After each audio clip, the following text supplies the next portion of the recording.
தூய்மை பணியாளர்கள் எப்படிப்பட்ட முக்கியமான போராட்டம் அப்படின்றது எல்லாருக்குமே தெரிஞ்சிருக்கும்.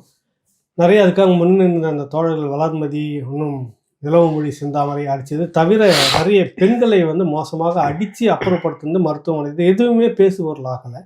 இதற்காக குரல் கொடுப்பாருன்னு எதிர்பார்க்கப்பட்ட திருமாவளவன் அவர்கள் வந்து என்ன சொல்ல வர்றாரு, இவர்களுக்கு பணி நிரந்தரம்ன்றது செய்யவே கூடாது, கொலை தொழிலாகவே மாறும் அப்படின்னு அதை வலுவாக எதிர்க்கிறார். உடனே அவங்க கூட இருக்கக்கூடிய அந்த எடுபடிகளும் வந்துட்டு அதே ஸ்கிரிப்டை தான் விதவிதமாக பேசிக்கிட்டு இருக்கிறாங்க.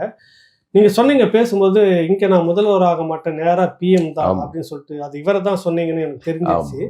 இந்த போக்கு இன்னைக்கு அவர் அந்த மனநிலையில் தான் இருக்கு. நான் நேரா பிரதமரா தான் ஆவான் அப்படின்னு சொல்றாரு. ஏன் இந்த போக்கு அவர்கிட்ட இருக்குன்னு நினைக்கிறீங்க? இல்ல, இது வந்து ரொம்ப அவர் ஒரு நீண்ட கால அரசியல் பயணத்துல இருக்கிறவரு. நம்ம வந்து அவரை கவனிச்சுக்கிட்டு வந்த தலைமுறையை சேர்ந்தவர்கள். ஆனாலும் வந்து இப்படி சொல்றதுக்கு சங்கடமா தான் இருக்கு. திருமா அவர்கள் வந்து ஒரு அண்ணா அறிவாலயத்தின் நிரந்தர கொத்தடிமையா மாறிட்டார் அப்படிங்கிற வருத்தம் இருக்கு சார். இது வருத்தமா தான் சொல்றாங்க. அவரை வந்து எல்எல் பண்றது அதெல்லாம் இல்லை, உண்மையிலே வருத்தமா. நம்ம கண்ணு முன்னாடியே ஒரு இப்படி ஒரு உச்சத்துல இருந்த ஒரு மனிதர் வந்து கண்ணு முன்னாடியே இப்படி சரிஞ்சு விழுந்துட்டாரே அப்படிங்கிற வருத்தத்துல தான் சொல்றேன். இப்படி எல்லாம் ஒருத்தவங்களால பேச முடியுமாங்க? நீங்க யார் பக்கத்துல நின்று பேசணும்?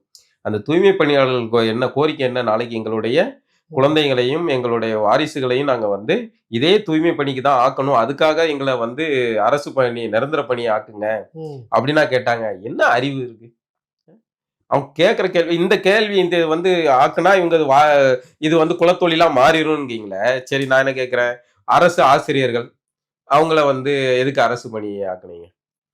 இதே ராம்கிட்ட கொடுத்துட வேண்டியதுதானே? அதெல்லாம் அதானி கிட்ட கொடுத்துருங்க, அம்பானிட்ட, அதெல்லாம் உங்களுக்கு ரொம்ப நெருக்கமானது இல்லாச்சு.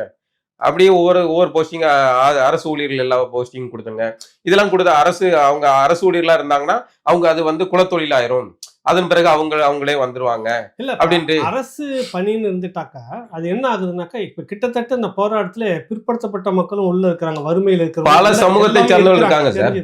இடஒதுக்கீடு அதுக்குள்ள வந்துடும். இடஒதுக்கீடு அடிப்படையில் இந்த பணி நீ நல்ல சம்பளம் கொடுத்துட்டு பணி நிரந்தரம்னு சொன்னீங்கன்னாவே ஆந்திராவில் இருக்கு, கர்நாடகாவில் இருக்கு, கேரளாவில் இருக்குது, வட மாநிலங்கள்லையும் இருக்குது. அதுக்குன்னு ஒரு போர்டு வச்சிருக்காங்க தமிழ்நாடு அந்தந்த அரசு மாநில அரசு சார்பாக. அதன் மூலமாக நேரடியாக பணி நியமனம் செய்யப்படுகிறார்கள். அவளுக்கான எல்லா இது வந்து ஒரு தொழிலா போயிடும். அரசு தரப்புல பண்ணுது. அது ஒரு தொழில் குறிப்பிட்டவர்கள் மட்டும் செய்யணும்னு எல்லாமே கலந்து செய்யக்கூடிய பணியாக மற்ற மாநிலங்கள் நடத்தும் போது திராவிட மண்ணு, சமூக நீதி மண்ணு, பெரியார் மண் சொல்லக்கூடிய இவர்கள் வந்து ஏன் அதை செய்யல, தனியார் கிட்ட கொடுக்குறாங்க? இல்ல, அதுதான் அவனுக்கு அது அந்த மண்ணை சேர்ந்தவன் ஆள்றான், அவனுக்கு அதை செயல்றது இல்லை, இயல்பானதா இருக்கு. இங்க வந்து அப்படி இல்லைல்ல. இங்க நாங்க ஒன்லி ஸ்டிக்கர் தானே. பெரியார் எங்களுக்கு வெறும் கட்